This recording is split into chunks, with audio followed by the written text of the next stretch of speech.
Gaza, l'armée israélienne face aux cerfs-volants incendiaires des manifestants palestiniens à Gaza enflamme un cerf-volant à la frontière avant de l'envoyer du côté israélien, le 11 mai 2018. Reuters, Ibrahim Abou Mustafa. Nouvelle journée de mobilisation à haut risque dans la bande de Gaza ce vendredi 8 juin, dans le cadre de la « Grande Marche du Retour ». Lors de la dernière grande manifestation, l'armée israélienne avait tué 62 Palestiniens. Ce mouvement de protestation est dénoncé par Israël comme des émeutes. Le gouvernement israélien affirme même faire face à une nouvelle forme de terrorisme, les cerfs-volants incendiaires. De notre correspondant à Jérusalem, dans l'organisation des manifestations à Gaza, il y a différentes brigades, chacune avec sa tâche. Il y a par exemple la brigade chargée d'apporter sur les sites des rassemblements les pneus à faire brûler afin de créer un écran de fumée noire entre les tireurs d'élite israéliens et les protestataires palestiniens. Et puis il y a une brigade qui fabrique des cerfs-volants. Ils sont d'une hauteur d'homme à peu près. Leur structure est très simple, en général en bois. Sous les cerfs-volants sont accrochés des vêtements en feu. Les Gazaouis les font voler dans le ciel. Et quand le vent les a suffisamment poussés vers le territoire israélien, ils coupent alors la corde. Selon le ministre israélien de la Défense, plus de 600 cerfs-volants ont ainsi été lancés depuis le début de la Grande Marche du Retour, il y a un peu plus de 2 mois, 400 ont pu être interceptés.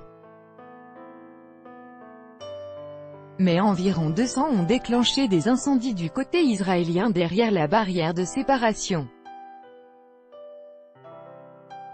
Les Palestiniens, eux, appellent ces cerfs-volants leurs F-16, une façon d'affirmer que leurs armes sont dérisoires par rapport à celles de l'aviation israélienne. Dégâts importants selon les estimations des autorités israéliennes, près de 2500 hectares de champs ont brûlé. Essentiellement des cultures de blé. Le gouvernement israélien estime les dégâts à plusieurs millions d'euros. Et puis de vastes espaces naturels ont aussi été incendiés, plus de 600 hectares de forêts, de réserves naturelles ou de brousses. Des incendies qui ont un impact environnemental important, estime le Fonds national juif, une ONG propriétaire de nombreux terrains aux alentours de la barrière de séparation. À ses yeux, ces feux menacent des espèces animales et leur habitat. L'usage de ces cerfs-volants incendiaires est nouveau, et les autorités israéliennes sont relativement démunies face à ce phénomène. Face aux roquettes, l'armée a installé un bouclier antimissile. Et lorsque des tirs émanent de la bande de Gaza, elle bombarde des cibles du Hamas, le mouvement islamiste au pouvoir dans l'enclave. Interception compliquée, mais face aux cerfs-volants, la réponse est plus compliquée. L'armée essaie d'intercepter ces cocktails Molotov volants avec des drones. Mais un tiers d'entre eux atteignent tout de même le territoire israélien. Et pour l'instant, elle n'a pas réagi à l'intérieur de la bande de Gaza pour tenter de dissuader les Gazaouis d'envoyer ces cerfs-volants. Les responsables de la sécurité multiplient les réunions sur ce phénomène qu'ils nomment désormais « terrorisme des cerfs-volants ».